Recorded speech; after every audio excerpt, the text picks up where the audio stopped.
Welcome to my channel Bookish English 2, friends. Have you ever heard of a man who walked through frozen death to save 28 souls? This is not just a story. This is a storm, a lesson, a miracle. If you think life is hard, wait till you hear this story. Don't miss a single moment, because each chapter brings you closer to the edge. Let's begin.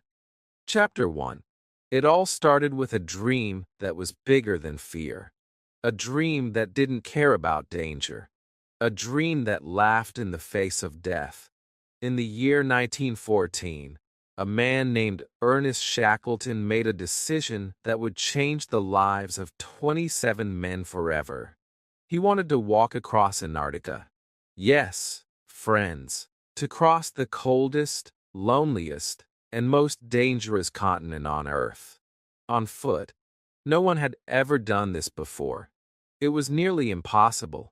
But Shackleton believed that great things never come easy. And so, with his dream in his heart and determination in his eyes, he began the journey that the world would never forget. There were no mobile phones in those days. No GPS. No internet. No satellite to guide them. Only a compass, some maps, and pure courage. The plan was to take a ship called Endurance from the South Atlantic, enter the Weddell Sea, reach the coast of Antarctica, and then walk 2,900 kilometers to the other side, from the Weddell Sea to the Ross Sea. That's almost the same distance as walking from London to Moscow. In freezing temperatures, with icy winds, across deadly snowstorms. But Shackleton believed that the strength of the mind was more powerful than any storm, and he wanted to prove it. Shackleton handpicked his crew, 27 brave men, sailors, carpenters, scientists, a doctor, a cook, even a photographer. All of them believed in one thing, their leader. Shackleton had already been to Antarctica twice. He had failed before, but he never gave up. He knew this would be the most dangerous trip of his life. But he was ready, and his men were ready to follow him anywhere, even to the end of the world. In August 1914, just days after World War I began in Europe, the Endurance sailed from Britain. The world was at war, but Shackleton's war was with nature. He was not looking for fame or medals. He was chasing a goal that no one dared to chase. His ship crossed the Atlantic and reached a remote island in the south called South Georgia. This was the last stop before Antarctica. A whaling station stood there. Men who hunted whales told Shackleton, "Don't go. The ice this year is worse than we've ever seen. You might not come back." But Shackleton didn't turn back. He looked at the sky, looked at his ship, and simply said, "We go forward." On December 5, 1914, Endurance left the safety of land behind. The crew waved goodbye to the last human voices they would hear for nearly 2 years. The ship moved into open water, then slowly into the dangerous Weddell Sea. This part of the ocean is like a trap. It is surrounded by Antarctica on 3 sides, so the ice that breaks doesn't float away. It stays, grows, and gets thicker. It's like a living wall of ice. And soon, they were inside it. At first, the ice was scattered. They moved forward carefully. Shackleton kept smiling, encouraging the men. "We're doing fine," he would say. But deep down he was worried. Every hour, the ice became heavier, thicker, closer. It was like the sea was slowly closing its jaws. And then, on January 18, 1915, something terrible happened. The ship was trapped, completely frozen in the ice. It could not move. The engines were useless. The crew stood on deck and stared out. White ice stretched as far as the eye could see. No land, no water, no escape. For the next few days, they tried everything. They hoped the ice would move and open a path. But it didn't. Some men even saw a small crack in the ice about 50 meters away, their only hope to break free. They drove the engines full speed for 3 hours, trying to reach that opening. But the ship didn't move even 1 inch. The men got out with saws and axes, trying to cut through the ice. But it was too thick. They were stuck. And it wasn't just the ship that was stuck. The ice they were trapped in was floating. It began to drift away from land. Their planned landing point, Vahsel Bay, was now behind them. But between them and the bay was open water. Too far to walk. And the ship couldn't move. Every passing day, they were drifting deeper into nowhere. And winter was coming. In Antarctica, winter means 24 hours of darkness. No sunlight. Just black sky, snowstorms, and freezing winds that can kill in minutes. Still, Shackleton didn't panic. He told his men, "We'll winter here on this ship. We're strong. We can do this." And so, they prepared to spend the coldest months of their lives on a wooden ship stuck in ice. They made routines. They played games. They sang songs. They even had a photographer, Frank Hurley, who kept taking pictures. Shackleton knew one thing. If their minds broke, they would all die. So he kept their spirits high, even when he himself was worried sick. But the ice had its own plan. The pressure kept growing. It squeezed the ship like a giant hand. On September 30th, 1915, cracks appeared in the ship's sides. The crew heard the wood groan. They hadn't seen land in months. Hadn't seen another human being. They were cold, hungry, lost. But still they hoped. Still they waited. And then, the real disaster struck. Chapter 2. The ice was now not just their prison. It was becoming their enemy. The pressure around the ship increased every day. The crew could feel it. The wood would make strange, deep sounds, as if the ship itself was groaning in pain. It was like standing inside a living creature that was being crushed slowly. On October 24th, 1915, at exactly 6:45 p.m., a sound like thunder echoed across the ice. A huge slab of ice had slammed into the back of the ship. The stern cracked. Water began to flood in. Shackleton ran out on the deck. He saw the crew working fast, trying to pump the water out. Their faces were calm, but their eyes were full of fear. They were now in a race against time. The men worked for 3 days, nonstop. The temperature was minus 8.5 degrees Celsius. Their hands were frozen, their feet numb. But no one stopped. They knew that if the water filled the ship, it would sink and take their only shelter with it. Some men tried to dig through the ice to release the pressure. But it was no use. The ice was too strong. The water kept coming in. The ship was dying slowly, and there was nothing they could do to stop it. Finally, Shackleton looked at his men and gave the hardest order of his life: abandon ship. The men packed their most important belongings. Not gold, not clothes, but what could help them live. A few tools, some food, medical kits, and 3 small lifeboats. One of the sailors, Tom McLeod, looked around and whispered, "None of us will ever get home." But Shackleton replied, "Yes, we will. Every one of us." He said it not because he was sure, but because his men needed to believe. On October 27, 1915, a loud explosion shook the ice. Shackleton turned back and saw something that broke his heart. The back of the Endurance rose 20 feet into the air. It looked like a wooden whale about to die. The rudder broke off. The ship split open, the front filled with water. The ice was eating the ship alive. Slowly, the sea began to swallow the dream. The dream to walk across Antarctica was gone. But something more important remained: 28 lives. And Shackleton knew that now. The mission was not about success. It was about survival. The crew had no radio, no way to contact the outside world. No one knew where they were. No one was coming to save them. They were alone, lost in a frozen ocean on a sheet of drifting ice. The ice sheet was floating farther away from land every day. There was no guarantee it would hold.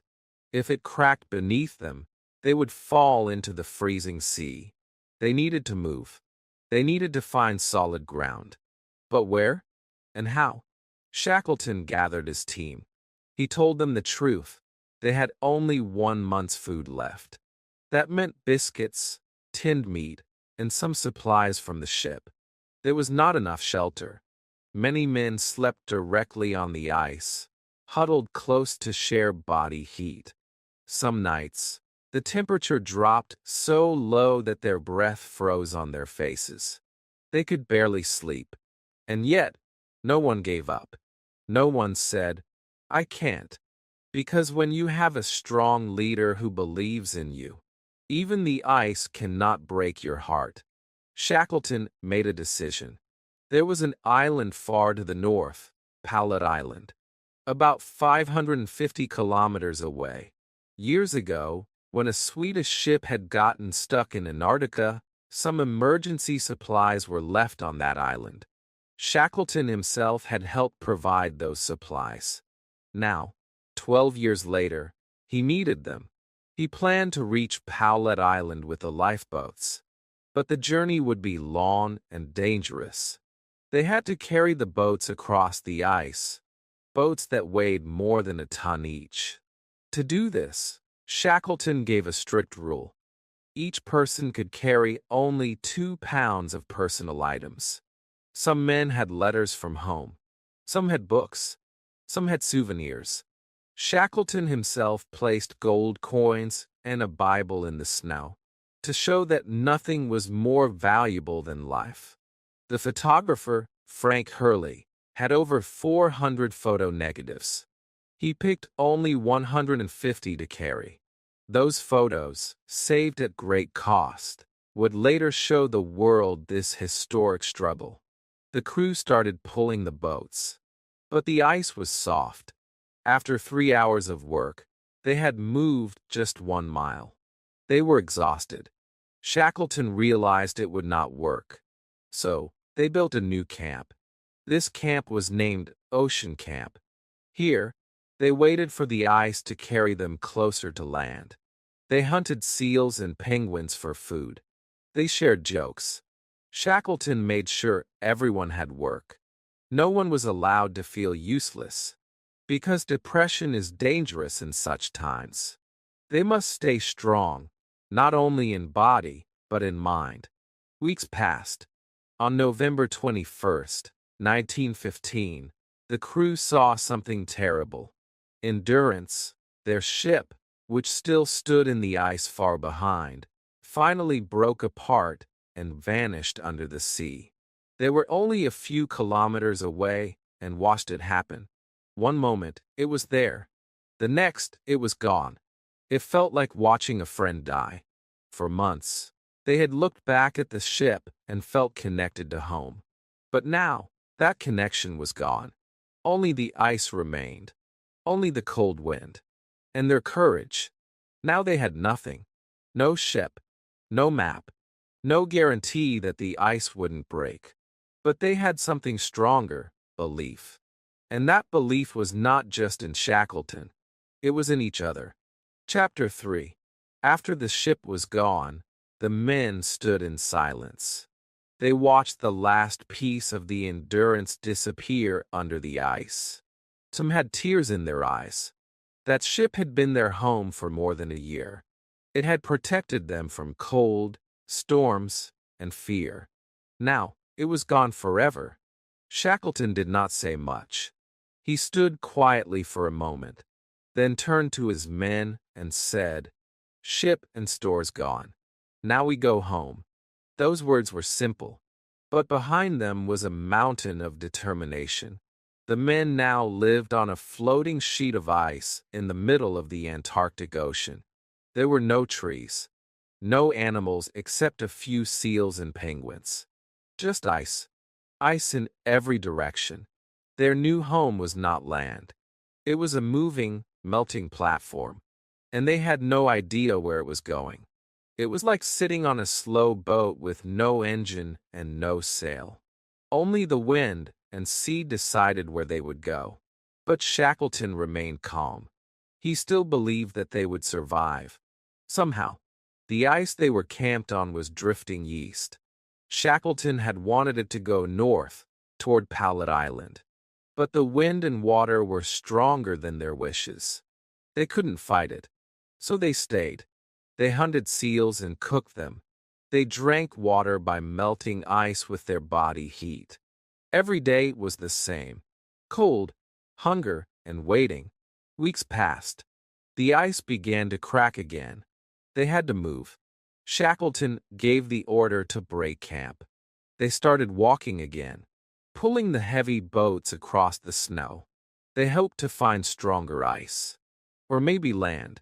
But very soon, they faced thin ice and water. They couldn't go forward. They couldn't go back. Once again, they were trapped. So they built another camp. They named this place Patience Camp, because patience was now their greatest tool. At Patience Camp, the food supply became even worse. Shackleton began rationing it more strictly. 1 biscuit per day, some dried milk, a little bit of cocoa, sometimes a spoon of meat paste from a can. That was all. But even then, he smiled at the men and said, "We have enough. Just a little longer." He lied to give them hope. He lied to protect their spirits. Because he knew something that every great leader knows. When the mind gives up, the body follows. But even this small amount of food was not enough. The men were starving. So they began to hunt more. They killed seals and penguins. They used every part of the animal, meat, fat, blood. Nothing was wasted. One day, they found a sea leopard, a dangerous creature. But they killed it and got nearly 1,000 pounds of meat. It was a miracle. It gave them strength. It gave them more days to live. Still, it was not enough. The ice was shrinking. Their camp was now on a small piece of ice, about the size of a football field, and it was getting smaller. If it cracked, they would all fall into the freezing sea. They needed to leave. They had to use the boats. Shackleton looked at the map. The nearest real land was Elephant Island, 160 kilometers away. It was their only hope. It was the last island before the deadly Drake Passage. Shackleton gave the order. The men loaded the 3 boats and got ready to sail. The sea was full of icebergs. The waves were rough. The cold cut through their skin like knives. But there was no other option. Staying on the ice meant death. They had to try. They pushed the boats into the sea. And the journey began. It was the most dangerous part yet. They had no engine. Just oars. No sails. Only hands and hope. They rowed for hours. Their hands froze. Their lips cracked. Water splashed over them. It felt like needles on the skin. Some men started vomiting. Others passed out from cold. But Shackleton kept going. He called out, "Keep rowing, boys. Don't stop now." They passed through blocks of ice and waves as high as houses. Sometimes they had to get out and push the boats over the ice. Sometimes they had to wait for hours in one spot. Their clothes were wet. Their fingers were blue. But still, they did not stop. After 4 days, they saw something in the distance. A dark shape. A mountain. It was real. It was land. It was Elephant Island. On April 15, 1916, after 497 days lost at sea and on ice, they stepped on solid ground. The moment their feet touched the land, some cried. Some laughed. Some fell to their knees. They were safe, for now. Shackleton looked up at the sky and whispered, "Thank you." But deep inside, he knew the journey was not over. This island was uninhabited. No people. No rescue supplies. No radio. They were still alone.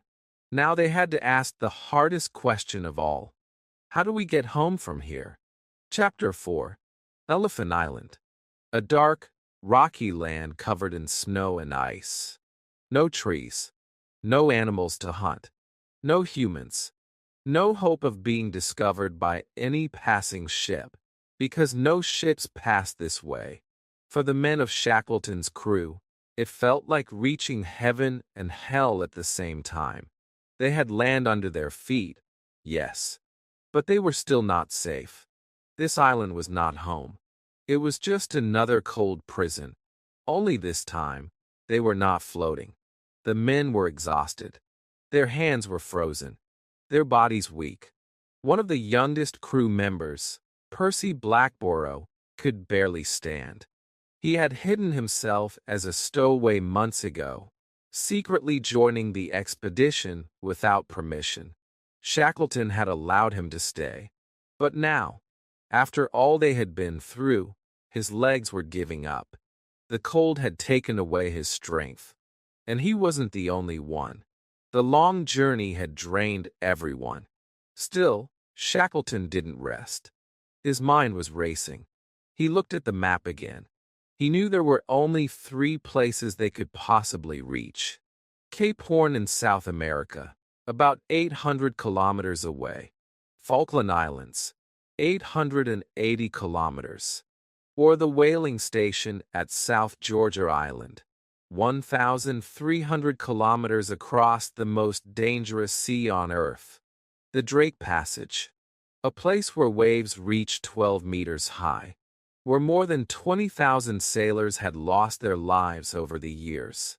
A graveyard of ships. But that whaling station was the only place with people. And Shackleton knew, if he didn't bring help, his men would die. He made a decision.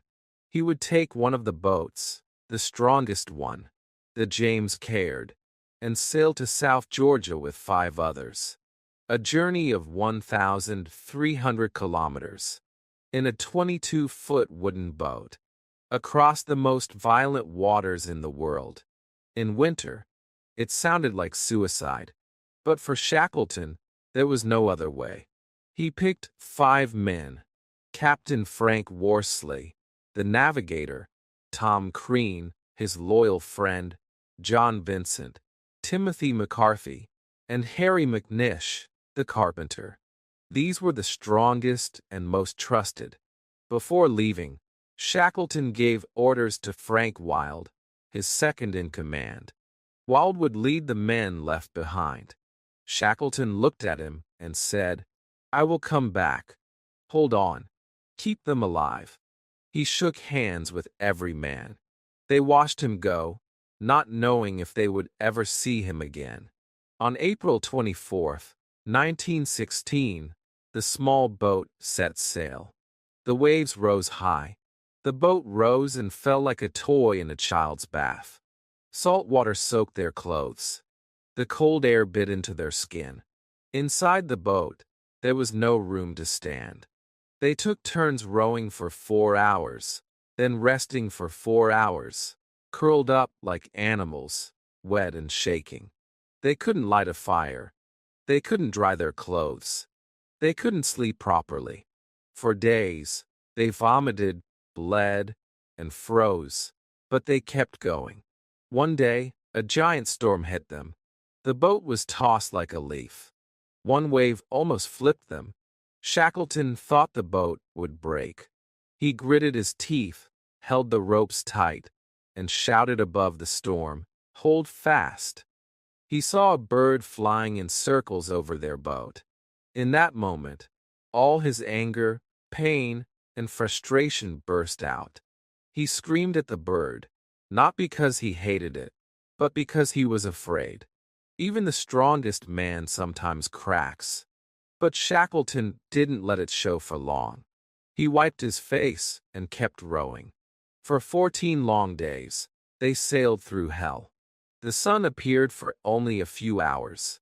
Those few hours were their only chance to use the sextant, a simple tool to know direction. Without it, they would be lost. They managed to check their direction just 4 times in 2 weeks. And still, they were sailing blind most of the time. Finally, one morning, they saw land. South Georgia Island. Shackleton's eyes filled with tears. But the sea was not done testing them. Another storm rose. Waves crashed against the boat. For 24 more hours, they were pushed away. Their strength was almost gone. Then, the sky cleared. The wind calmed. And the boat moved closer. After fighting death for 3 weeks, they landed on the southern shore of South Georgia Island. They had made it. But again, they were on the wrong side. The whaling station was on the north coast, 29 miles away. But between them and the station were mountains so high, so dangerous, that no man had ever crossed them. There were no paths, no maps, just snow, ice, cliffs, and danger. Shackleton had to choose: get back in the broken boat and sail 130 miles around the island, or walk through the unknown mountains with no gear. The boat was too damaged, so he chose the harder path. He would walk. They built a small shelter and rested for 9 days. They ate penguins and seals, regained a little strength. Then, on May 19th, at 3 in the morning, Shackleton, Worsley, and Crean tied themselves together with rope and started walking into the darkness. No sleeping bags, no tents, just courage, just determination, and a will that refused to die. They climbed mountain after mountain. The snow reached their knees. Sometimes they thought they saw a way forward, only to find a frozen sea or a wall of rock.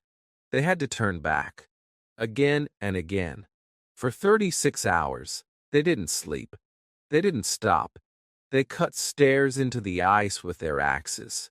They slid down cliffs using ropes. They prayed they wouldn't fall. They had only one chance.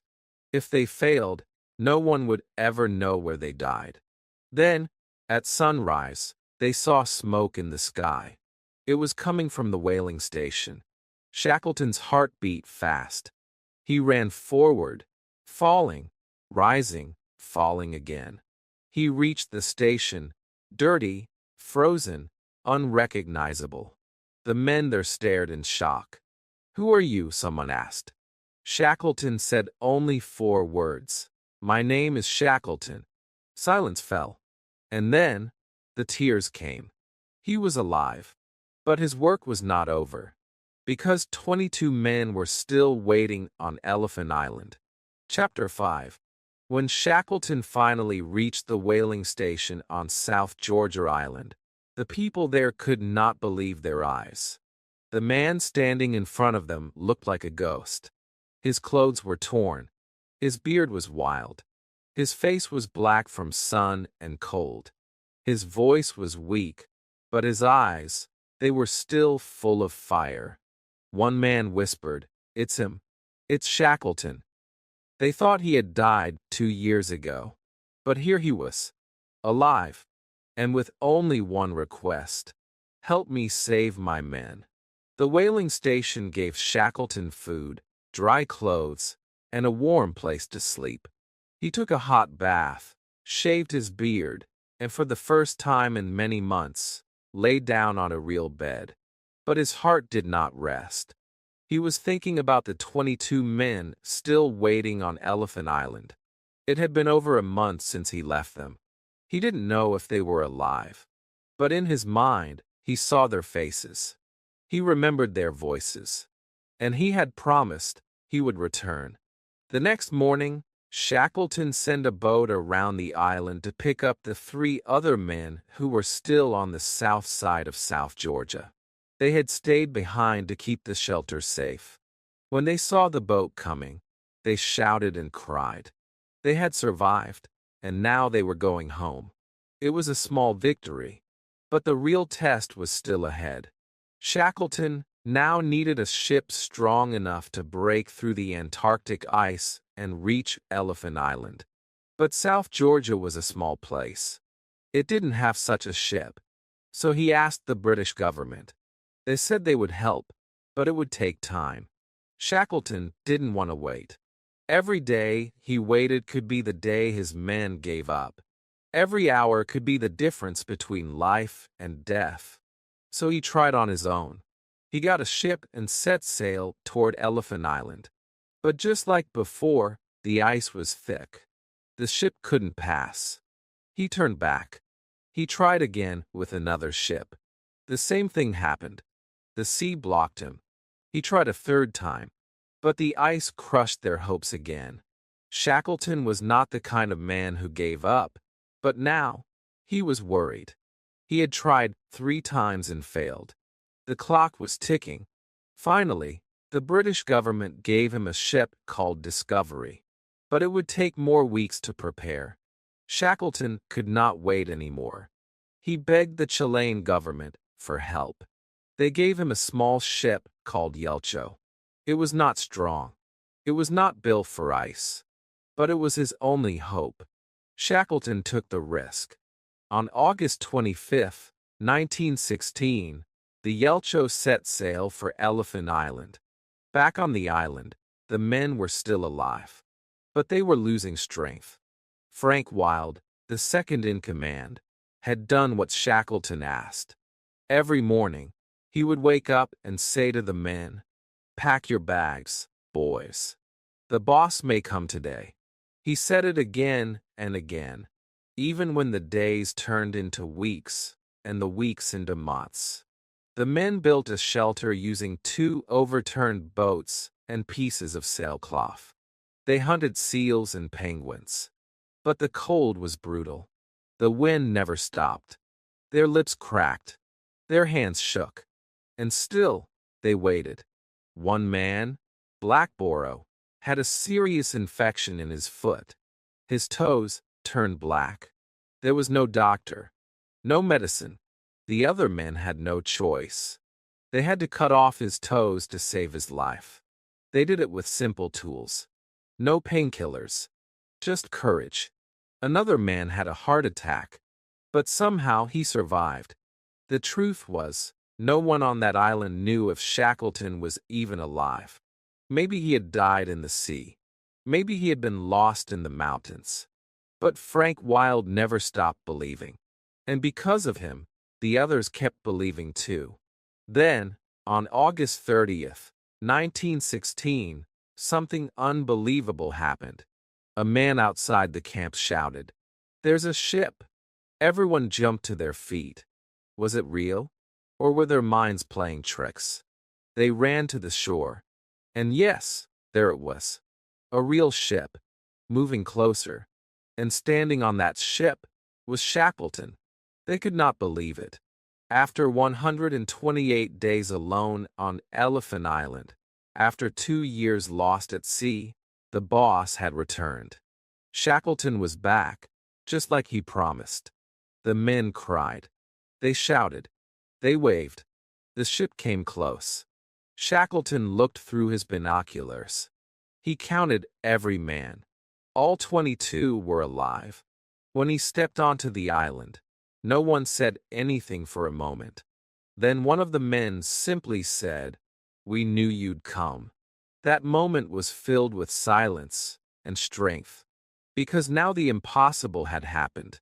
Shackleton had saved every single one of his men. Not one was lost. After 2 years of ice, sea, storms, hunger, and fear, they were all going home. As they boarded the ship, the men looked back one last time. The place that nearly became their grave had become their greatest lesson. Never give up.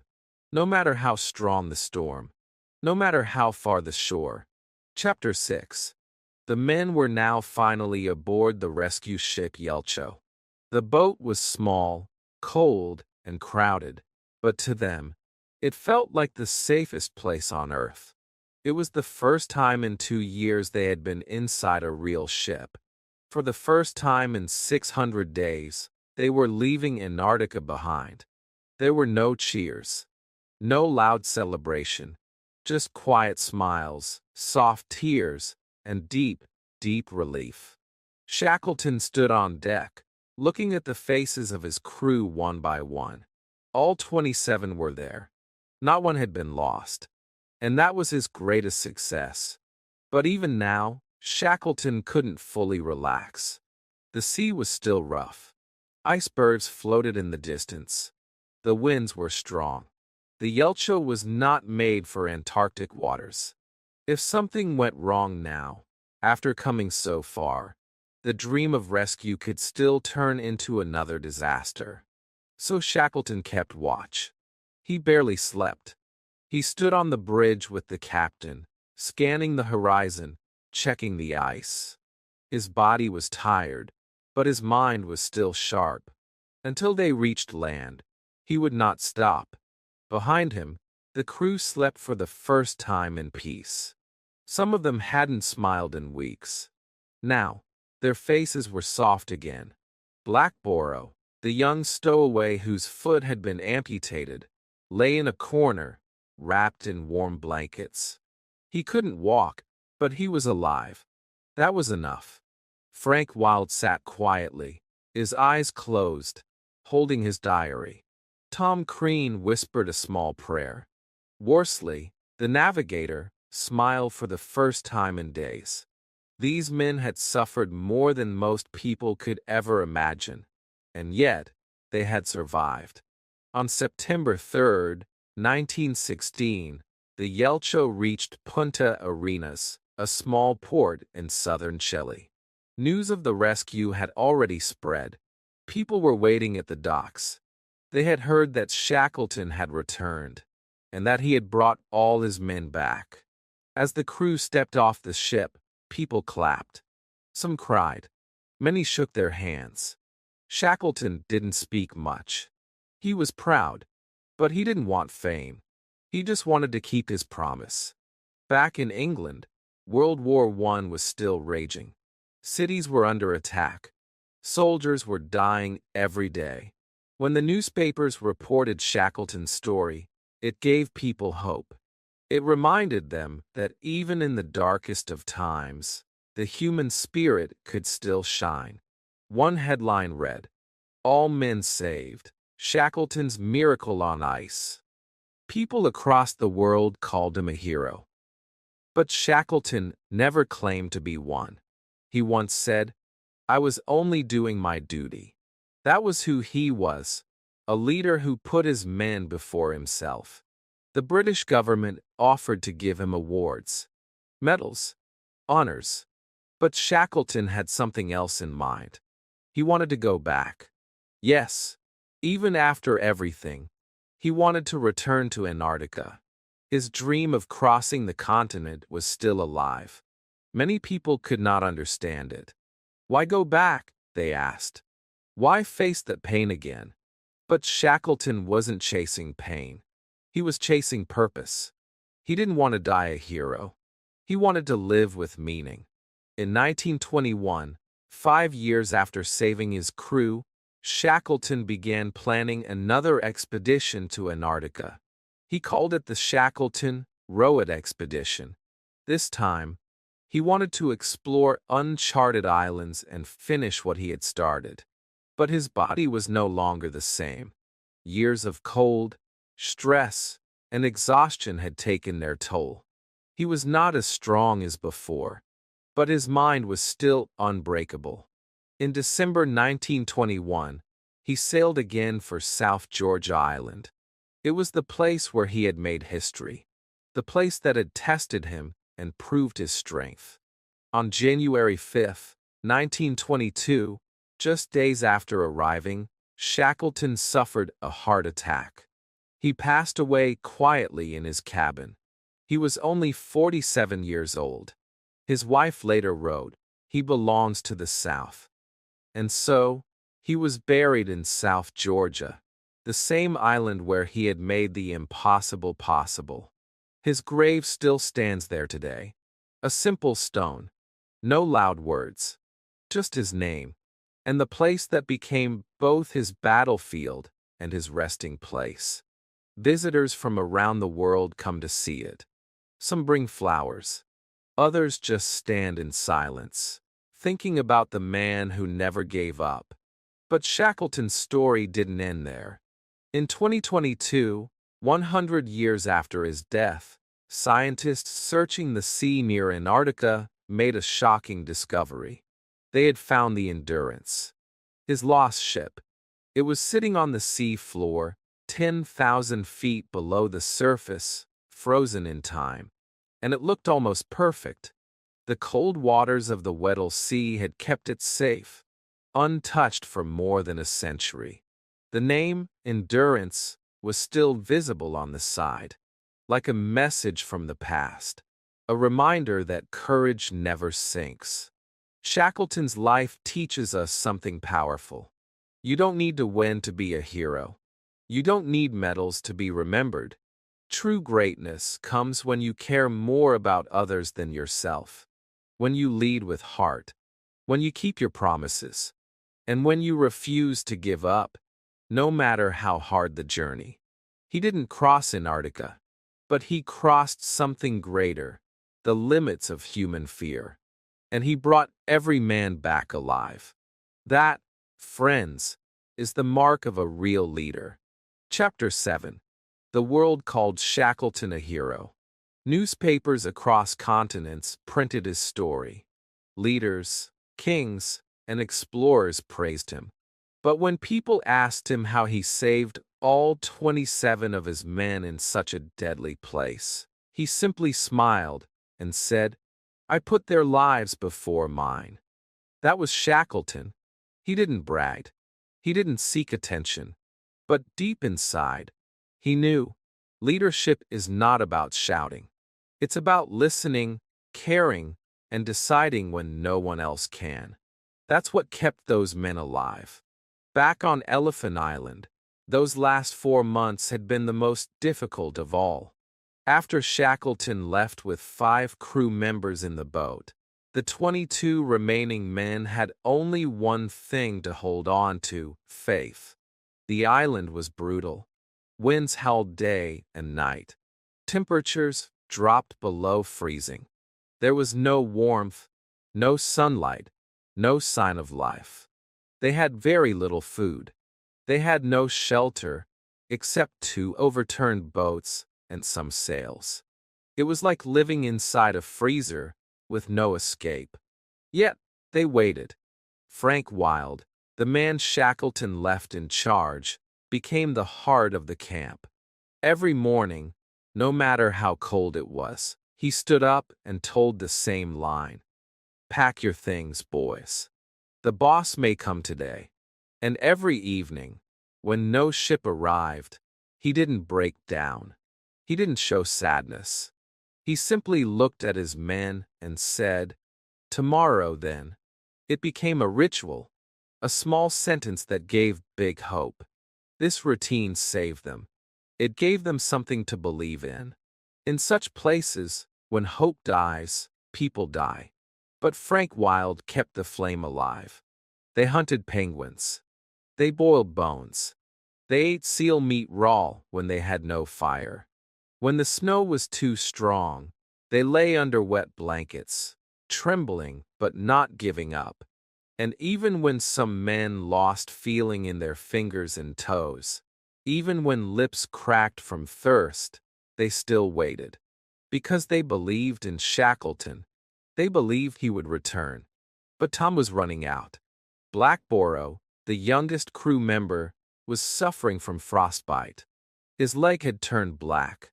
There were no doctors, no clean tools. And yet, to save his life, they amputated his toes right there in the cold. No anesthesia, no comfort, only courage. Another man, Rickinson, had chest pain. Later, they found out he had suffered a heart attack. But he never gave up. He stayed strong because everyone else did. They survived 128 days this way, for long months of waiting on a forgotten rock in the middle of the Antarctic Sea. Then finally, on that life-changing day, August 30th, 1916, they saw a ship. At first, they thought it was a dream, a trick of the mind. But then the ship came closer. One man shouted, "It's the Yelcho."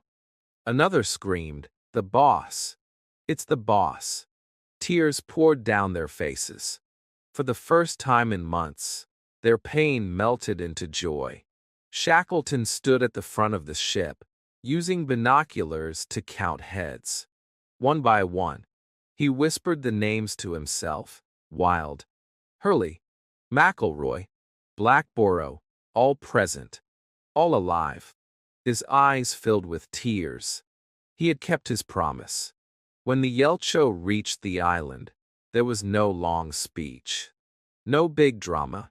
Shackleton stepped ashore and asked only one question: "Are you all well?"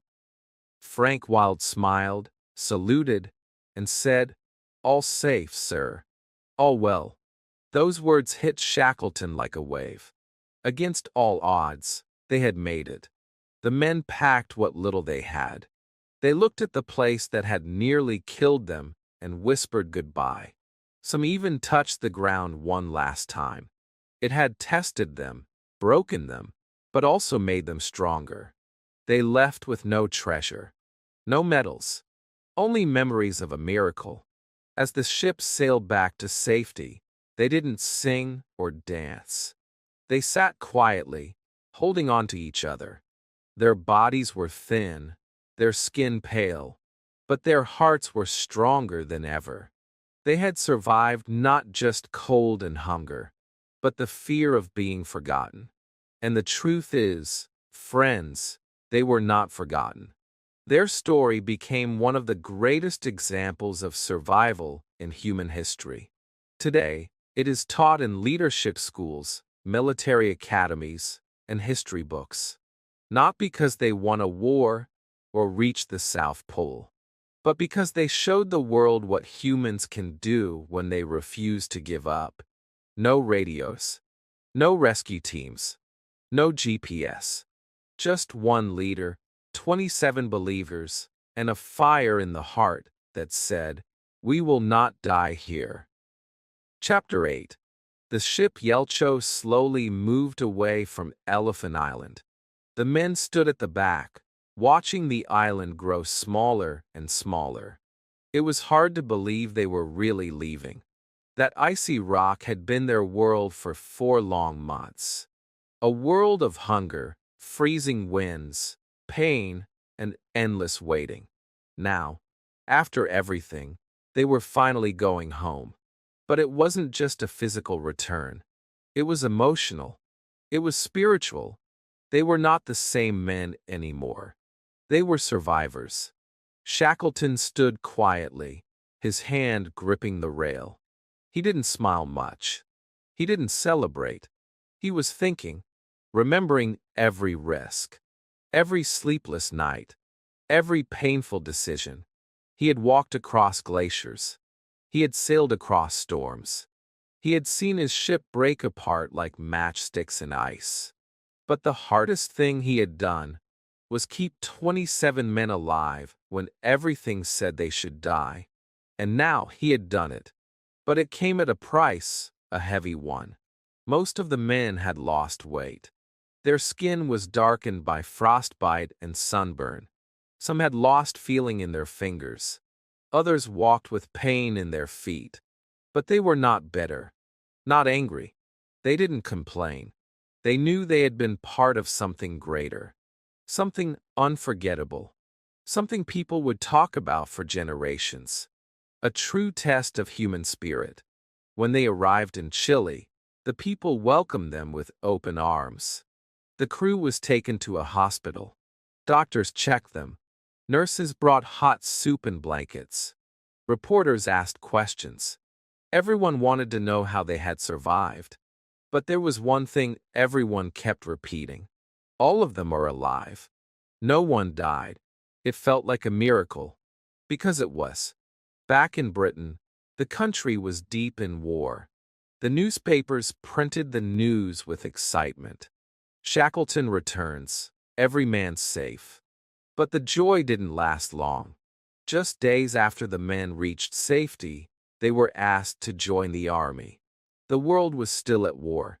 And now, even these brave survivors had to return to another kind of danger. Some of the crew joined the British Navy. Others were sent to the battlefields in Europe. Shackleton himself wanted to help, but the war was nearly over by the time he returned. Still, even though he didn't fight in the war, many people said his story gave the world something more powerful than weapons. It gave them hope. But even then, Shackleton wasn't satisfied. Deep in his heart, he still felt something was incomplete. He had never crossed Antarctica, his original dream. That dream still lived inside him. And so, in 1921, he began to plan one more expedition. He wanted to explore the Antarctic coastline. He wanted to go back to the place that had tried to kill him, not for revenge, but for purpose. He was older now, slower. The long years of cold and worry had taken a toll on his health. But he ignored it. He gathered a new crew, bought a new ship, and set out once again to the south. His wife didn't stop him. She knew he didn't belong in cities or offices. He belonged in the wild, in the cold, in the unknown. That's where his soul came alive. When the ship reached South Georgia Island, the same place where he had once found help, Shackleton didn't feel well. He had chest pain. He couldn't sleep. A doctor on board told him to rest. But he didn't listen. He was too excited, too close to his dream. On January 5, 1922, in the early morning, Shackleton died of a heart attack. He passed away quietly in his cabin, with the sea he loved surrounding him. He was 47 years old. When the crew told his wife, she gave a simple answer: he belongs to the South. And so, they buried him there, on South Georgia Island. Not in London, not in a grand place, but in the land of ice and wind, the place that had tested him and revealed his greatness. Today, Shackleton's grave is still there, a simple stone with his name. Travelers from all over the world come to see it. Some bring flowers, some bring small flags. Others just stand silently, looking at the sea and imagining what he must have felt. What kind of man walks into a frozen land, loses everything, and still brings everyone home? But friends, the story doesn't end there. In 2022, a research team searching the deep waters of the Weddell Sea made an amazing discovery. They found the wreck of the Endurance, Shackleton's lost ship. It was sitting quietly, 10,000 feet under the sea, frozen in time. And it looked beautiful. The name Endurance was still written clearly on the wood. Not broken, not gone, just resting, as if waiting to be found. This was more than history. It was a message from the past that said, even after 106 years, strength does not sink. Courage does not rot. Endurance does not die. And that is what Shackleton's journey truly was. Not a journey through Antarctica, but a journey into the heart of what it means to be human. Chapter 9. The name of the ship was Endurance, and no name could have been more perfect. That ship did not just carry men across oceans. It carried hope. It carried courage.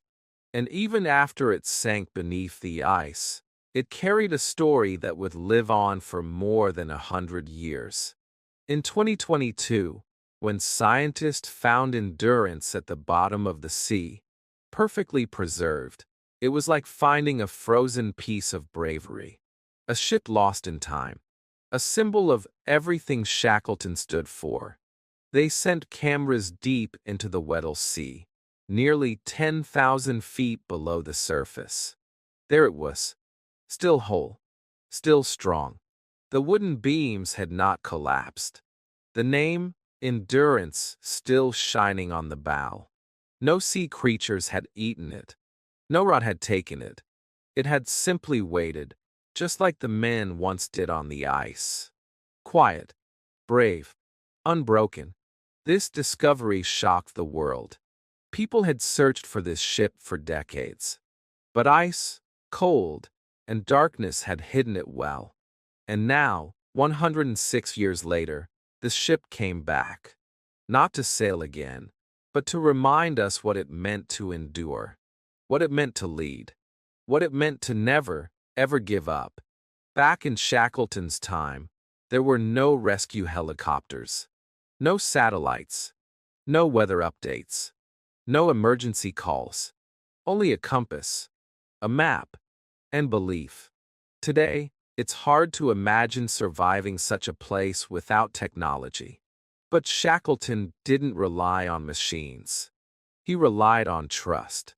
Trust in his crew. Trust in his instinct. Trust in his own will. That's what made his story special. That's what turned it into one of the greatest survival stories in human history. It wasn't just the cold that tried to break them.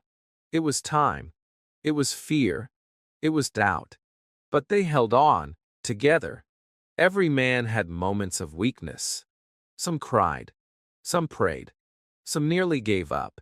But when one man was falling, another picked him up. And when they all felt weak, Shackleton stood tall, so they didn't have to. He kept them moving, kept them laughing, kept their minds busy. He gave them small jobs every day, cleaning, cooking, reading weather, writing in journals. Not because those jobs mattered much, but because if your hands are working, your mind doesn't fall apart. He knew that keeping the body alive was only half the battle. The other half was keeping the heart alive. That's why he lied about food. That's why he smiled when he was scared. That's why he walked first when the ice cracked. Because real leaders eat last. Real leaders fear in silence. Real leaders make others believe, even when they don't believe themselves. And Shackleton did that, every single day. Do you know what one of the men said many years later? He said, "If Shackleton had told us to march into the sea, we would have followed him." That's how strong his leadership was. It wasn't about rules. It was about trust. It was about heart. It was about looking into another man's eyes and saying, "I will not let you die here," and meaning it. After their return, most of the crew went back to normal life. Some joined the war. Some wrote books. Some disappeared into quiet homes. But all of them carried one thing with them, the unshakable belief that they had faced death and come out stronger. That they had been part of something no one else would ever understand. Not fully. And Shackleton? He never stopped dreaming. Even after all that pain, all that cold, all those months lost in ice, he still wanted to go back.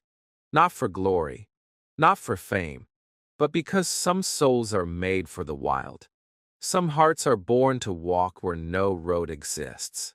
His dream didn't die in the snow, it burned brighter. Even his death, in the place he loved most, was part of that story. Today, when people visit South Georgia Island, they stand before his grave in silence. Some cry, some take photos, some just stare at the sea and feel the weight of history. That island is not just where Shackleton rests. It's where courage lives. And now, more than 100 years later, this story still teaches us something important. That real success is not in reaching the goal. Real success is in refusing to stop when the world tells you to quit. Shackleton's story is not about crossing Antarctica. It's about crossing the line between fear and bravery, between hopelessness and hope. This story, friends, is your story too. If you choose to never give up, no matter how cold the world becomes. Chapter 10. The story of Shackleton and his men was more than a survival tale. It was a mirror, showing us what is possible when human beings refuse to quit. But now, with the men rescued, the ship lost, and the storm behind them, people asked a different question. What did they gain?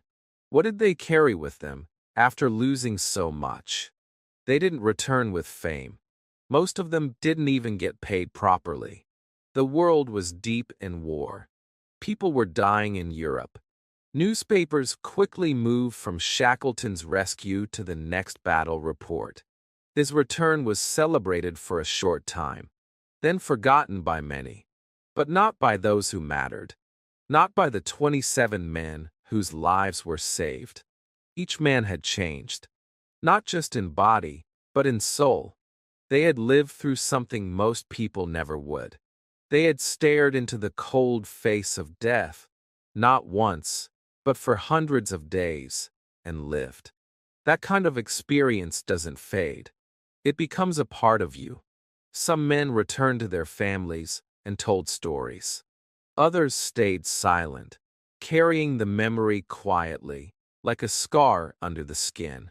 But none of them forgot. Not one. Frank Wild, the second in command, later wrote in his diary, "Each man was tested, and each proved himself." He had kept the men alive when Shackleton was gone. He had been the voice in the dark that said, "Hold on, just one more day." And for that, he became a hero in his own right. But Wild never took credit. Like Shackleton, he simply said, "We did what we had to do." Many of the men later said that it was not the food, or the boat, or even the weather that was the hardest part. It was the waiting on the ice, the waiting for help, the waiting without knowing. Days passed so slowly, yet time moved like a blur. And in that quiet, something inside them either broke or grew stronger. Shackleton knew this. That's why he made sure they always had something to do. Even if it was simple, cleaning the camp, hunting for food, repairing tools, it gave them purpose. And purpose, friends, is what keeps people alive. Not just in Antarctica, but everywhere. You see, this story is not just about history. It's about us. Today, you may not be stuck in ice, but maybe you're stuck in life. Maybe you feel lost, cold, or alone. Maybe your dream feels far away and you're tired of rowing. But remember this, Shackleton didn't give up when his ship sank. He didn't give up when food ran out. He didn't give up when storms almost killed him. So why should you? There is a line Shackleton once wrote in his journal. Difficulties are just things to overcome, after all. Read that again. Difficulties are just things. Not monsters. Not walls. Just things to overcome. Step by step. Day by day. That's how they survived. That's how they won. When endurance sank, it felt like the end. But it became the beginning of a story even greater than the goal. Shackleton never walked across Antarctica, but he walked through fear. He walked through failure. And in doing so, he became a true example of leadership that lasts beyond time. Years later, when people asked military generals and business leaders who they admired most, many of them said, Shackleton. Why? Because he proved that leadership isn't about orders. It's about care. It's about protecting others when the world turns dark. And that's something everyone needs to learn. Even today, in classrooms and leadership courses, Shackleton's name is spoken with deep respect. His photos, taken by Frank Hurley, are shown on big screens. The ship trapped in ice, the men smiling in the cold, the small lifeboat crossing giant waves. These images are not just pictures. They are lessons, reminders, warnings, and inspiration. When the Endurance was found in 2022, the world paused for a moment. People looked at that ship, deep under the sea, still untouched, and they remembered. They remembered what it meant to try, to risk, to lead, to endure. And that word, endurance, is more than a name. It is the message, the heart of this story. Because in the end, it wasn't ice that made them strong. It wasn't food that saved them. It was endurance. The power to keep going, even when every reason tells you to stop. So if you are watching this video now, and you're going through something hard, remember this story. Remember Shackleton. Remember the men who waited on ice, believing that their leader would return. And he did, against all odds. Because sometimes, all you need is one voice saying, "Don't worry. We'll make it." And sometimes, that voice has to be your own. Chapter 11. After the rescue, many people asked, how did they do it? How did Shackleton and his men stay alive for nearly 2 years in the most dangerous place on Earth? And one answer always came forward: teamwork.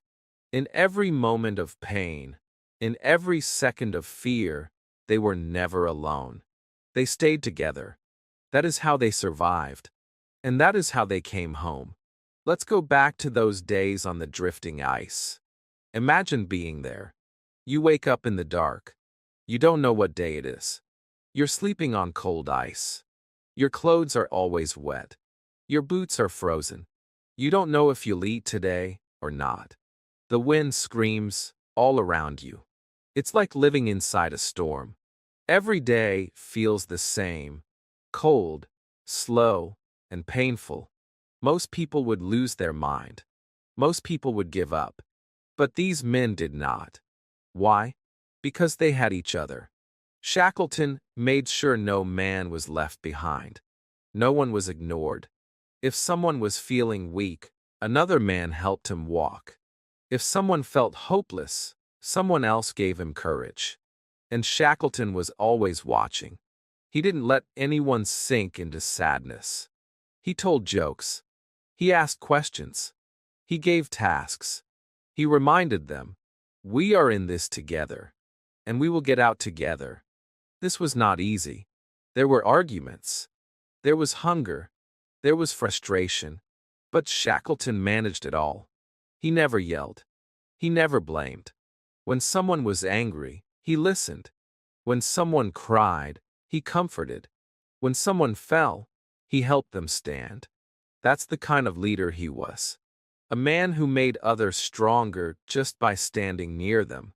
And what about the hard days? The worst days? When the ship sank, and the ice cracked, and food was running out. What did they do then? They still talked. They still cooked. They still told stories. They played cards. They sang songs. Yes, even in the freezing dark, they sang. Because they knew that the body needs food, but the soul needs laughter. One of the most powerful moments happened when Shackleton saw that some men were keeping extra food in secret. He understood. They were scared, but he also knew this could destroy the group. So he didn't punish them. He spoke gently. He explained, we live or die together. No one will hide food, and no one will go hungry alone. That simple message changed everything. From that moment, they shared everything equally, even the smallest biscuit. Even more incredible was how they handled failure. Remember, Shackleton's original plan had completely failed. He didn't reach the South Pole. He didn't cross Antarctica. He lost his ship. He had no map for what came next. But still, he never let that failure break his spirit. He made a new plan, then another, because sometimes real strength is not in doing what you planned. It's in adapting when your plan falls apart. He turned their biggest disaster into a survival mission. And his new goal was clear: save every man. Not most of them, not just the strongest. All of them. That became his personal promise. And when a leader makes that kind of promise, people follow. Not because they have to, but because they want to. Even in the small lifeboat, crossing that deadly sea, teamwork kept them alive. Imagine 6 men in a small boat for 16 days. No space, no warmth. Storms crashing, waves rising, the sea trying to swallow them. Yet, they took turns rowing. They took turns keeping watch. When someone was tired, the others picked up the slack. When one man cried, the others gave him strength. That's how they reached South Georgia Island. And when they crossed the mountains with no map, tied together with rope, taking one dangerous step after another, that was teamwork too. Shackleton didn't walk in front. He walked beside. He kept the rope tight. He looked into their eyes and said, "We'll find a way." And they believed him, because he had already led them through worse. Many people think survival is about being strong. But Shackleton proved something else. Survival is about being united. When you feel alone, you fall. But when someone stands beside you and says, "We'll face this together," suddenly, you rise. Even in the coldest places on Earth. That's the biggest lesson of this story. That togetherness can melt even the coldest fear. That no one survives alone. And that the strongest people are not those who shout, but those who care. Shackleton didn't just keep his men alive. He kept their hearts alive. And in doing so, he became more than a leader. He became a symbol of human spirit. So wherever you are in life right now, remember this. When the storm comes, don't fight it alone. Stand with someone. Talk, share, support, and lead with kindness. Because as this story shows, kindness can save lives. Even when the ice is cracking beneath your feet. Chapter 12. After the rescue, when all 28 men stepped on a safe ground again, the world asked one big question. What was the secret? How did they survive 497 days in the most dangerous place on Earth? No maps, no technology, no help. Yet every man returned alive. And one of the most surprising answers came from the simplest thing: speaking, talking to each other, telling stories, using their voices. Because in the silent, deadly cold, their words became their warmth. You see, on the ice, time was a strange thing. Some days felt endless. The sun didn't rise. The wind never stopped. The cold was always there. There were no clocks, no phones, no busy streets. Just endless white. Men started forgetting what day it was. They forgot what month it was. Some forgot their birthdays. That's how deep the loneliness was. But then, one man would speak. Another would answer. A small laugh. A shared memory. And suddenly, they weren't alone anymore. Shackleton knew this. He understood something very important. That speaking was not just about communication. It was about survival. That's why he encouraged it. Every evening, he asked the men to talk. About their homes, their favorite food, their childhood, their hopes, even their fears. No one was forced to speak. But slowly, everyone did. Even the shy ones. Even the broken ones. And when they spoke, they healed. One of the most special things they did was storytelling. Frank Worsley, the captain, would tell sea stories from past voyages. Tom Crean would sing songs from Ireland. Frank Wilde would read aloud from old books they had saved from the ship. Sometimes, they even acted out plays or made silly jokes. And for a few moments, just a few precious minutes, the cold didn't feel so strong. The ice didn't feel so heavy. Because their voices filled the air with life. When they were on the lifeboats, things were worse. Water everywhere. Freezing winds. No space. No rest. Most men lay silently, curled in pain. But Shackleton didn't let the silence last too long. He would start talking. "What's the first thing you'll eat when we get back?" he'd ask with a smile. Someone would answer, "A hot steak." Another would say, "Chocolate cake." They would laugh, even though they hadn't eaten properly in days. And that laugh, that was power. That was fuel. That was life. It sounds so small, so simple, but that habit of speaking, that tiny spark of conversation, it kept their minds alive. It reminded them who they were. Not just lost men in Antarctica, but fathers, sons, friends, sailors, dreamers, survivors. Even during the most dangerous moment, when Shackleton, Worsley, and Crean were climbing the mountains of South Georgia with no map, no path, and no food, they still talked. When one man fell, the others asked, "Are you okay?" When they faced a cliff, they discussed which way to go. When they got tired, they reminded each other, "We're close now. We can't stop." Their voices gave strength to tired legs. Their words built bridges over fear. And in the end, when they reached the whaling station, the first thing Shackleton did was ask, "Can we go back for the others?" Not "Can I rest?" Not "Can I eat?" But "Can I go save my men?" And when he returned to Elephant Island, the first words he spoke were, "Are you all well?" Those were not just words. Those were promises. Kept. Even months later, after the war ended, many of the men said it was those daily conversations, those small talks about food, family, the future, that kept them alive more than anything else. More than meat, more than boots, even more than fire. Because when everything outside you is frozen, you must keep something warm inside. And speech, friends, is that fire inside the heart. This is a lesson for all of us. Maybe you are not lost in Antarctica, but maybe you feel lost in life. Maybe you're surrounded by stress, by silence, by sadness, and maybe, like those men, you feel stuck in the cold. Then do what they did. Speak. Talk to someone. Talk to yourself. Speak about your dreams, your pain, your hopes. Speak your survival.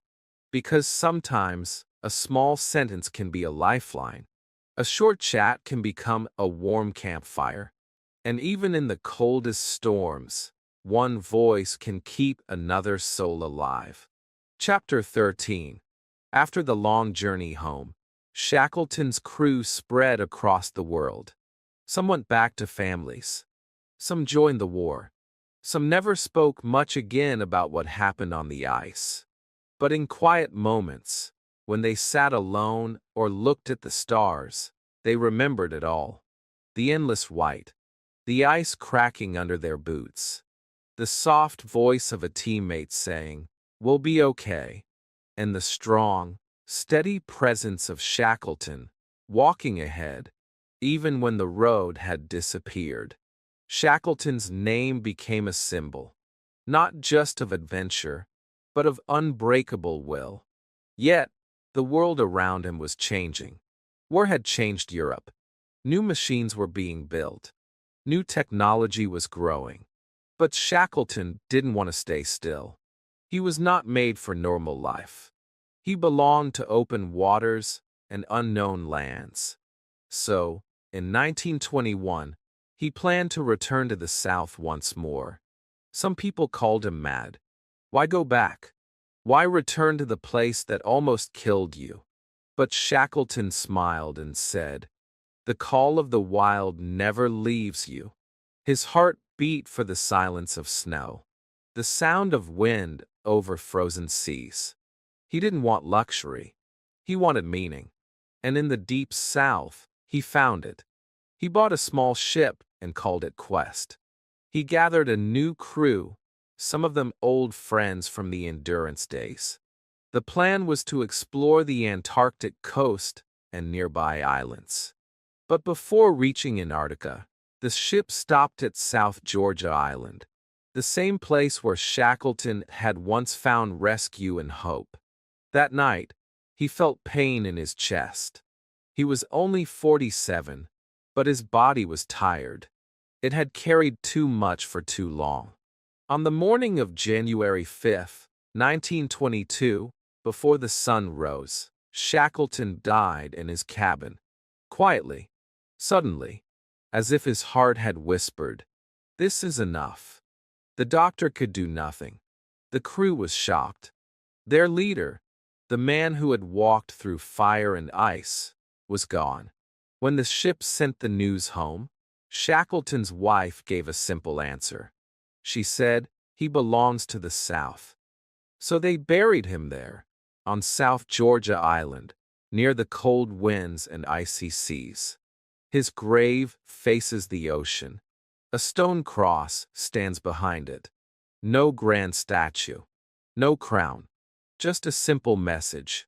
Ernest Shackleton, explorer. But for the people who knew his story, that word meant more than any title. After his death, many books were written. His journals were published. The photos taken by Frank Hurley showed the world what real survival looked like. The image of endurance crushed in ice. The men standing with snow in their beards, smiling through pain. The little boats crossing wild seas. These pictures didn't just tell a story, they made people feel it. And then, 100 years later, the sea gave one last gift. In 2022, a team of researchers and explorers found Endurance, the same ship that had disappeared beneath the ice in 1915. It was sitting deep under the Weddell Sea, 10,000 feet below the surface. But the ship wasn't broken. It wasn't lost. It was still there, frozen in time, like a sleeping giant. The name Endurance could still be read clearly on the wood. The ropes, the mast, the deck, all perfectly preserved. When the world saw the pictures, hearts stopped. It was like touching history. It was like Shackleton had left one last message. "I'm still here. My story is not over." And truly it wasn't. Because his story is not just about reaching Antarctica. It's about reaching the heart.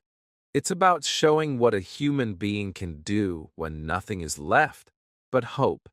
The ship, the ice, the ocean, they all tried to stop him. But he walked through it all. He walked with belief. And he returned with every man alive. That, friends, is not just survival. That is leadership. That is greatness. And even now, when someone says, "I don't think I can go on," this story answers, yes, you can. Just take the next step. Just hold on one more day. Because that's what Shackleton did. And that's what his men did. And that's what we all can do, even in our hardest moments. Chapter 14. When the world looked at Shackleton's expedition, they saw a failure. He never crossed Antarctica. He never completed the journey he had planned. The ship was destroyed. The mission was lost. But what people didn't understand at first was that this failure had become one of the greatest success stories in human history. Why? Because every single man came home alive. In a place where death was everywhere, Shackleton brought back life. And this success didn't come from luck. It came from something much deeper, leadership. Shackleton led not with orders, but with example. When the food was low, he ate last. When the wind was cold, he gave his blanket to someone else.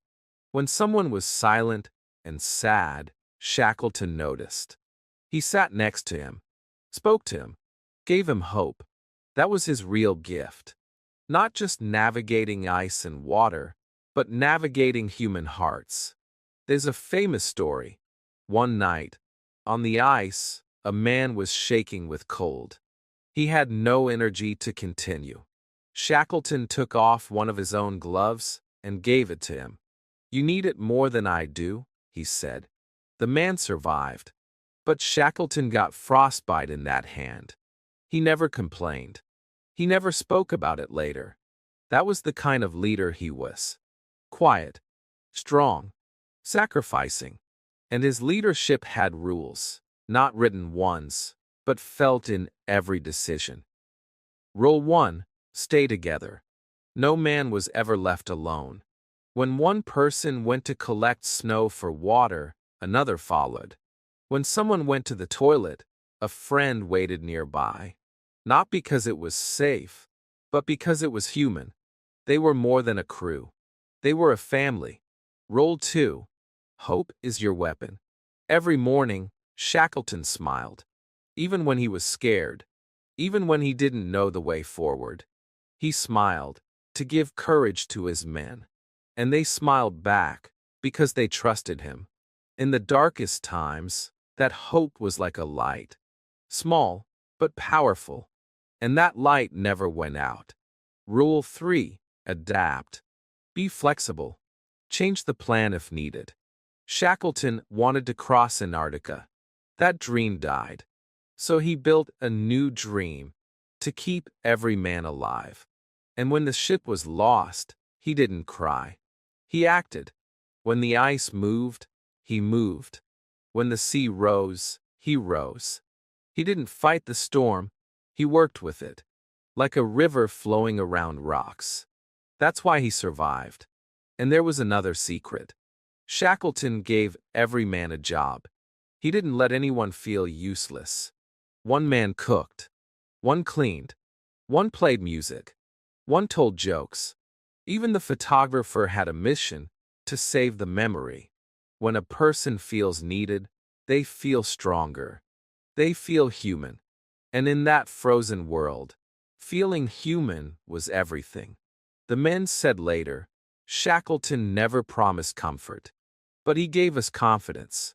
He never said, "We'll be fine." But he said, "We'll do our best, together." And that made all the difference. Even the smallest choices were important. One day, the men were low on food.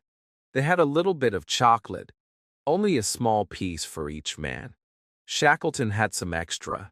He gave his share to the weakest man, not as a gift, but as a message, "I believe in you." That man stood up straighter after that, and walked further than he thought possible. This is the lesson. A leader doesn't need power. A leader needs heart. Shackleton was not perfect. He made mistakes. He misjudged the ice. He took risks. But when things went wrong, he stayed. He didn't run. He didn't blame. He carried the weight of every life with him, and he never dropped it. In a world full of noise and big promises, Shackleton's leadership was quiet, but real. And that's why we remember him. Not because of where he went, but because of what he gave. Strength, safety, and the will to go on, even when there was no path. Chapter 15. The story of Shackleton is more than cold winds and broken ships. It is a story of how the human spirit can shine even in darkness. But the world didn't fully understand this story until the photographs were shown. Frank Hurley, the brave photographer of the Endurance, had risked his life to carry the glass negatives of his photos. And those frozen memories changed everything. People saw the ship trapped in ice like a toy in a frozen sea. They saw the men standing tall, with snow in their beards and tired but strong eyes.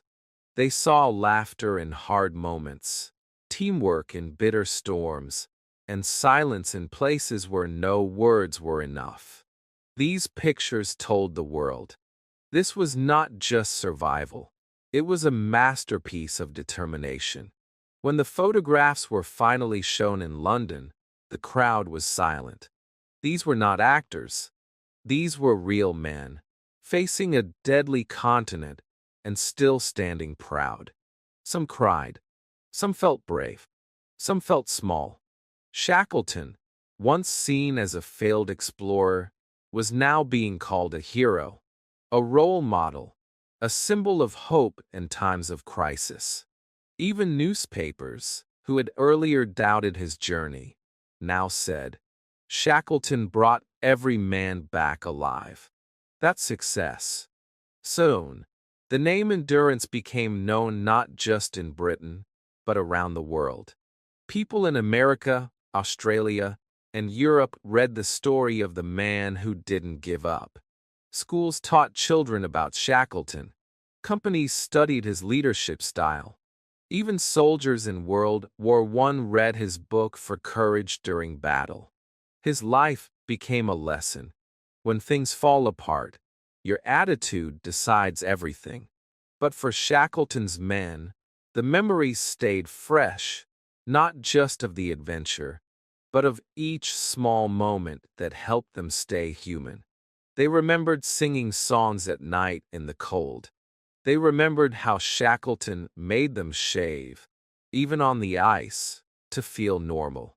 They remembered his jokes, his stories, his way of walking ahead, even when he had no map, just trust. Many years later, people would say, that's the Shackleton way. What does it mean? It means putting people first. It means never giving up. It means facing fear with calm. And it means caring, really caring, about the people around you. Shackleton never lost a single crew member. But more than that, he never lost their respect. Every man who followed him said the same thing. I would go with him again. Anywhere. Even to hell. One of the most powerful examples of this came from a man named Tom Crean. Crean was part of the team that crossed the wild mountains of South Georgia with Shackleton to reach help. At one point, the climb was too much. The ice was steep. The wind was screaming. But Shackleton whispered, one step at a time. Just one more step. And they did. They kept going, crawling, climbing, until they saw the lights of the whaling station. They had made it. And they had done it by believing in each other. It's easy to look back now and think, that was history.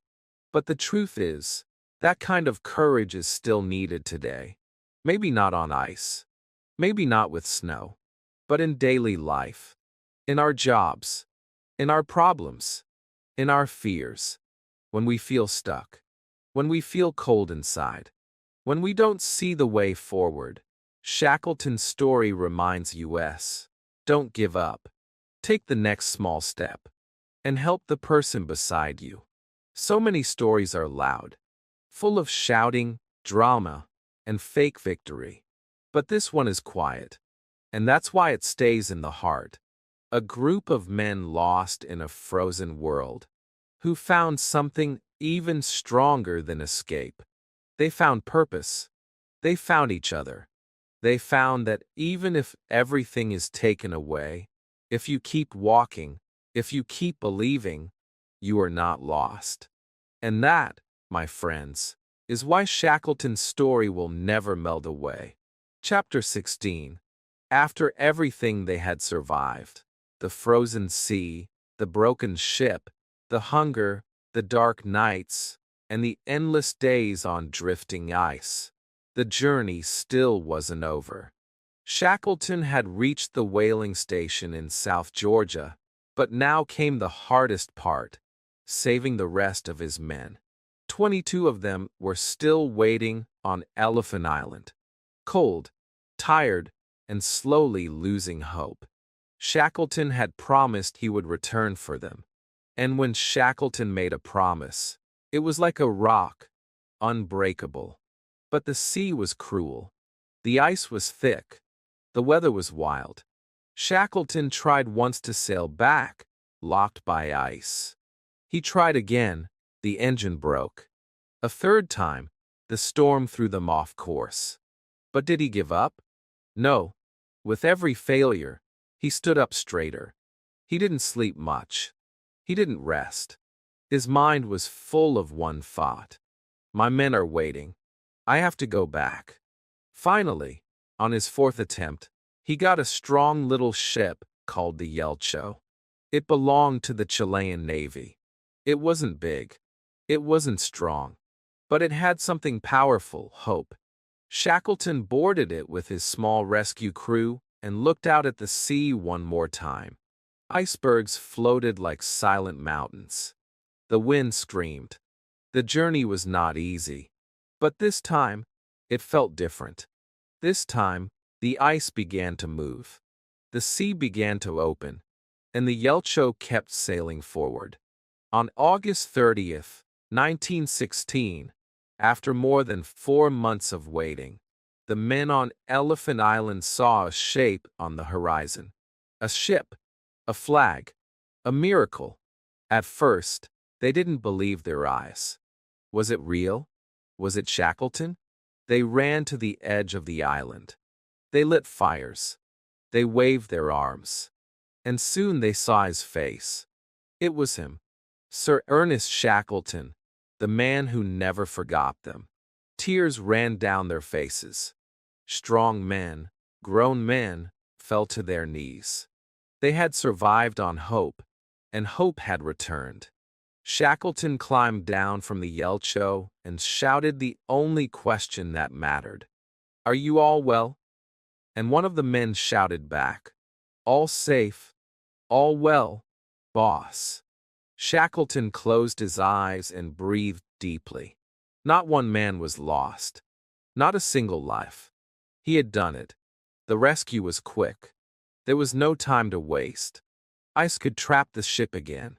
In under an hour, all 22 men were on board the Yelcho. Their long nightmare was finally over. For 497 days, more than a year and a half, these men had survived in one of the coldest, loneliest places on Earth. And now they were going home. As the ship moved away from Elephant Island, the men looked back one last time. That cold land had nearly taken their lives. But it had also taught them something deep about loyalty, courage, patience, and the power of staying together. Each man had become stronger, and every one of them knew they would never forget this journey. When they returned to South America, people lined the shores to see them. Newspapers called it the greatest rescue ever attempted. Shackleton became a legend, but he didn't smile much. When someone asked why, he said quietly, "They don't know what it was like." He wasn't thinking about fame. He was thinking about his men, about their suffering, about the things they had lost, and the strength they had found. Years later, many of these men said the same thing, that the experience changed them, that nothing in life ever felt impossible again, that when they faced pain, fear, or failure, they remembered Shackleton. They remembered the ice, and they remembered that they had made it through. This rescue showed the world something beautiful, that even in the darkest times, if someone believes in you, if someone doesn't give up on you, everything can change. Shackleton didn't just bring them home. He taught them how powerful a promise can be.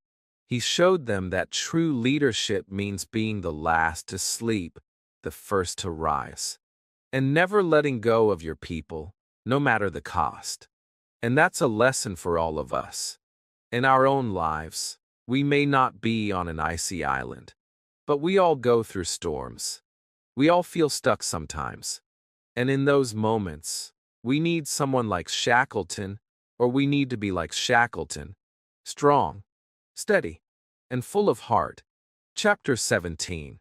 When the men returned home, they were not the same people who had left on the Endurance. Their faces were thinner, their hands tougher, and their eyes full of stories. But the biggest change was inside them. Something had shifted. They had faced death many times, but they had never let it win. And now, everything in the world looked different to them. Simple things like warm food, a soft bed, or hearing birds sing felt like magic. Life, which they had once taken for granted, now felt like a precious gift. Shackleton, too, was different. He was famous now. People called him a hero. Journalists wrote his name in big, bold letters. Shackleton, the man who saved his entire crew. But he didn't walk like a hero. He didn't boast.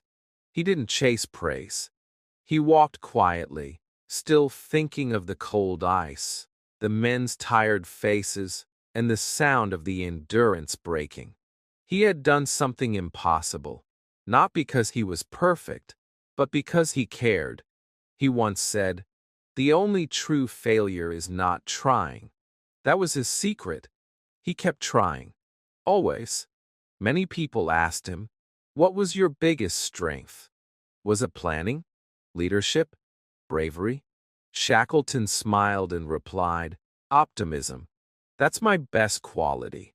Even in the worst storms, when the ship was gone, when food was low, when the sea refused to open, he believed things would get better.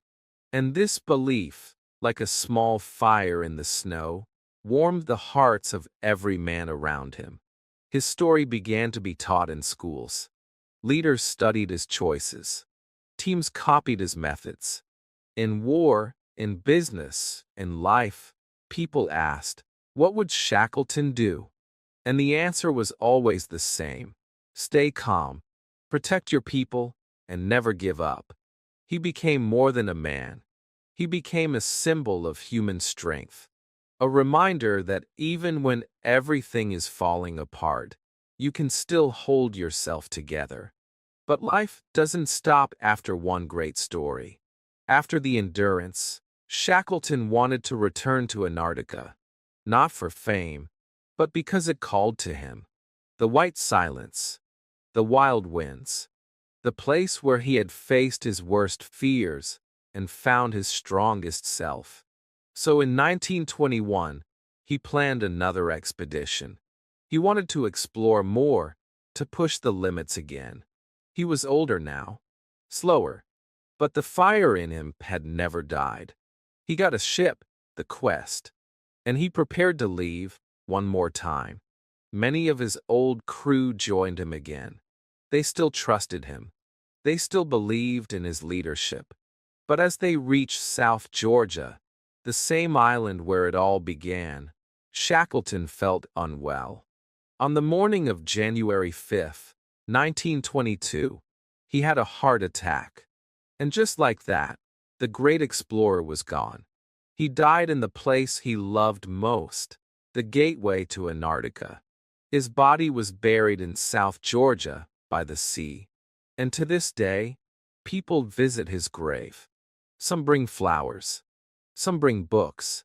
Some just stand there silently, whispering, "Thank you." But even though he died, his story didn't. It lived on in every person who heard it. It lived in the photos Hurley had taken, in the journals of the crew, in the ice that once tried to kill them, but couldn't crush their spirit. Shackleton's journey became more than survival. It became a message for all time. When you are stuck, remember the Endurance. When life feels cold, think of the men on the ice. When hope is small, remember Shackleton's eyes, looking at the sea, planning, dreaming, and believing. His life teaches us that courage is not the absence of fear. It is walking forward even when you are afraid. And so, in our own lives, when we face our personal Antarctica, whether it's failure, fear, loneliness, or pain, we must ask ourselves, will we break or will we endure? Chapter 18. Years passed. The ice melted. The waves returned to calm. But the story of Shackleton and his crew never faded. People began to study it not just as history, but as a guide on how to lead, how to survive, how to stay human when the world around you turns cruel. Books were written, films were made. Explorers, astronauts, and adventurers said they had learned from Shackleton. Even in the modern world of technology and comfort, people were drawn to his simple truth. When everything is lost, character is what remains. The men who had survived with him went on to live powerful lives. Some returned to sea. Some stayed home and told the story to their children and grandchildren. But none of them forgot. They never forgot the sound of the ship breaking, the wind screaming across the ice, the way they had huddled together in the dark. They remembered the taste of seal meat, the freezing water in their boots, the endless white horizon, and the man who kept them going. They often said, "The boss saved us." Shackleton was not just a captain. He was their hope, their strength. He knew when to be tough and when to be gentle. He laughed with them in the worst times. He shared their food. He broke his own rules when it meant saving someone's spirit. His leadership was not just about orders, it was about care. That was what made him different. That was what made him unforgettable. And for us today, sitting in warm rooms, reading on screens, speaking to the world with one tap, Shackleton's story reminds us of something real, something raw. It reminds us that courage isn't loud. It's not always big. Sometimes it's quiet. It's waking up one more day when you feel like giving up. It's taking care of the people around you. It's facing storms, outside and inside, and saying, "I will not stop here." The Endurance was found again in 2022, deep beneath the icy sea. More than 100 years after it sank, it stood upright, almost untouched by time, as if it was waiting, as if it had a story to finish. Scientists cried when they saw it. They felt like they were seeing an old friend, a ghost from the past, but also a symbol of something strong, something that did not break even under pressure. Today, in leadership books and motivational talks, people say, "Be like Shackleton." But what does that really mean? It means put your people first. It means never give up, even when the world says no. It means believe in something bigger than yourself. And it means knowing that success is not only about reaching the goal, it's about who you become along the way. His life was not perfect. He made mistakes. He failed at other expeditions. He lost money. He struggled with health. But in the moment when it mattered most, when 27 lives depended on him, he rose. He stood strong. And he brought them all home. That is the kind of story that does not fade. So when you feel tired, when your dream feels too far, when life feels too cold, remember Shackleton, not as a superhero, but as a man who walked through the snow, fell, stood up again, and kept walking. A man who looked after his people. A man who believed in himself, in his mission, and in the power of not giving up. And maybe, just maybe, that belief is what we need too. Chapter 19. What did Shackleton really teach us? Not just how to fight the cold, not just how to survive on little food. He taught us how to think when life goes wrong. He taught us how to lead when fear is loud. He taught us how to keep our hope when the world says, "It's over." This is the heart of the story. This is the lesson that lives beyond the ice. And today, I want you to feel it, not just understand it. Close your eyes for a second and imagine the sound of ice pushing, wood breaking, wind screaming. Imagine your breath turning white in the dark. Now open your eyes. The ship is gone. The plan is dead. What do? Most people freeze. Shackleton moved. He moved first in his mind. He accepted reality. He did not argue with the storm. He did not say, "But this was my dream." He looked at the truth and made a new mission: save every man. Friends, this is powerful. When life changes the plan, change your goal, not your spirit. Many people drown because they keep fighting for a perfect picture that no longer exists. Shackleton let the picture go. He kept the purpose. This is the first lesson: adapt fast. Say the words out loud if you need to. The plan has changed, but I have not given up.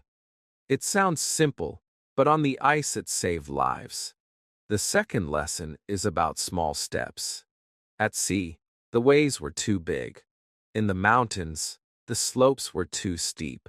On the floe, the days were too long. So he cut his world into small pieces. For hours rowing. For hours resting. One more mile across the ice. One more cliff. One more ridge. One more sunrise. He told his men, just the next thing. When you are lost, small steps are everything. You may not finish the journey today, but can you do the next 10 minutes? Can you make one call, write one page, learn one sentence, help one person? That is how giant journeys are walked, 10 minutes at a time. The third lesson is about energy. Not food energy, emotional energy. He protected it like treasure. He watched faces. He heard voices. He cut negativity the way he cut stairs in ice. If two men argued, he moved them to different tents. If someone was too quiet, he sat beside him. He made routines: shaving, cleaning, card games, reading, singing. Why? Because routine creates normal. Normal creates calm. Calm saves energy. And that energy becomes courage when the storm returns. Many leaders focus on tasks. Shackleton focused on spirits. He knew a warm heart can carry a cold body much farther than the other way around. The fourth lesson is about fairness. Food was divided equally. Even the last biscuit. No secret pockets. No special plates. Everyone worked. Everyone rested. Everyone mattered. This built trust, and trust made them strong. One man said later, "I would have followed him into the sea if he asked." Think about that. You cannot buy that kind of loyalty. You earn it by being fair when things are hard. When you share the little you have, people share their strength back. The fifth lesson is about courage with humility. Shackleton was brave, yes, but he was also careful. He did not take useless risks. He waited for weather. He watched the ice. He listened to his navigator. He changed his mind when better ideas appeared. Courage is not closing your eyes and jumping. Courage is opening your eyes wider and choosing the smartest risk. That is why the James Caird reached South Georgia. Not luck, not magic, smart courage. The sixth lesson is about words. He used simple words that carried weight. We'll go home. No one dies. Keep cheerful. Pack your bags. The boss may come today. These are short sentences, but they held the camp together like rope. Your words do the same. When you speak to a child, to a friend, to a team, or to yourself, keep your words clear, honest, and strong. Do not add fear to fear. Add light. Add direction. Add hope. The seventh lesson is about responsibility. When the ship was crushed, he did not blame the ice, the season, the charts, or fate. He looked at his men and took the weight. Leaders eat last. Leaders sleep last. Leaders worry in private and steady others in public. Did he feel fear? Yes. He was human. He shouted at a bird in the storm because the fear was heavy inside him. But after the shout, he went back to work. He fixed the sail. He checked the compass. He held the rope. Responsibility does not mean never shaking. It means shaking and still steering. The eighth lesson is about gratitude. When they reached Elephant Island, they fell on their knees and touched the ground. Land felt like a miracle. When a seal appeared, they called it a gift. When a small fire burned, it was joy. Gratitude keeps your mind from breaking. It teaches you to see what is still here, not only what is gone. Even now, when you drink clean water or step into a warm room, whisper, "Thank you." Gratitude is not soft. It is armor. And there is one more lesson, maybe the biggest. Shackleton did not become a legend because he reached his original goal. He became a legend because he protected human life above the goal. That choice is the line between ambition and greatness. Goals are important, but people are sacred. When you must choose, choose people. Save the team. Save the friendship. Save your own health. The world will call that failure. History will call it wisdom. So what did Shackleton really teach us? He taught us to bend without breaking, to lead with heart, to plan like a scientist and care like a brother, to use humor as medicine, to make the next small step, to speak hope when hope is thin, and above all, to measure success not by flags in the snow, but by the souls you bring home. One day, you will face your own ice, your own silent night. When that day comes, remember this story. Lift your head, warm your words, choose the next small step, and tell yourself, like Shackleton told his men, "We will go home." Because sometimes those 4 words are the rope that pulls you through the dark. Chapter 20. The journey was over, but the story had just begun. When Shackleton stepped back onto South Georgia Island, his beard white with ice, his eyes sharp with months of watching storms. There were no reporters, no cameras, no celebration. Just a man who had done the impossible. He had brought all 27 of his men back alive from the most unforgiving place on earth. Not one lost. Not one forgotten. The world didn't know yet what he had done. But he knew. His men knew. And that was enough. The sea had taken his ship. The ice had taken his dream. But nothing had taken his will. The moment he reached the whaling station and saw the face of a man who hadn't seen him in nearly 2 years, the words came out quietly. "We've lost the ship." The man who answered him cried. Not because of the ship, but because of the man standing in front of him, alive. Dirty, worn, but alive. He didn't rest long. He went back for his men on Elephant Island. The first few rescue attempts failed, blocked by ice, just like before. But he didn't stop. He didn't sleep. He searched for ships. He begged for help. He tried again and again. And on the 4th try, months after leaving them behind, he returned. The moment the men saw the tiny boat on the horizon, they screamed with joy. Shackleton jumped ashore and called out, "Are you all well?" And the reply came fast and strong. All safe, all well. He had done it. Every man. Alive. It wasn't just a rescue. It was a promise kept. It was proof that leadership is not about power, it's about loyalty. It's about never leaving your people behind. The world was amazed. The newspapers called it a miracle. Scientists called it luck. Leaders called it genius. But Shackleton? He just said, "The only true failure would have been if I had not tried." That is the kind of man he was. He didn't want fame. He wanted to serve. He wanted to lead with heart. After the war, Shackleton planned another Antarctic journey. He couldn't stay away from the ice. It called him, the way adventure calls the brave. But in 1922, as he prepared for this new trip, he died suddenly of a heart attack. He was only 47 years old. He died near the place he loved most, South Georgia Island. His body was buried there, in the cold soil of a land that had tested him, shaped him, and witnessed his greatest strength. Today, people still visit his grave. They leave notes. They cry. They thank him. Because Shackleton's story is not just history. It is a map for every hard road. A whisper in the ear of anyone who feels lost.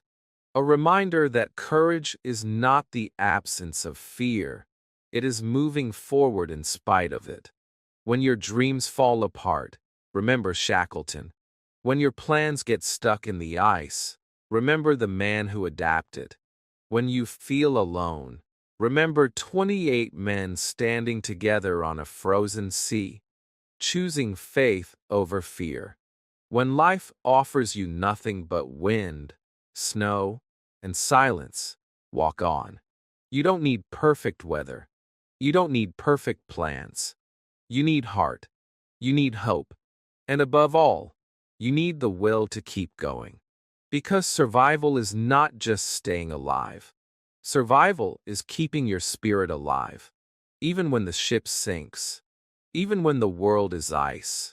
Even when the night is long. You keep going. Like Shackleton did. Like you can. Like you must.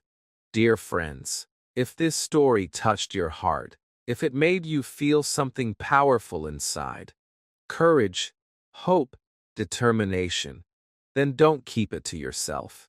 Share the story. Speak about it. And start your own journey with that same spirit. If you love this video, please like, comment your thoughts, and subscribe to our channel Bookish English 2 for more powerful stories, lessons, and real journeys told in simple English, so you can learn, feel, and grow every day. Don't forget to visit us regularly, because your journey is just beginning. And as Shackleton proved, no dream is ever lost, as long as you don't lose yourself.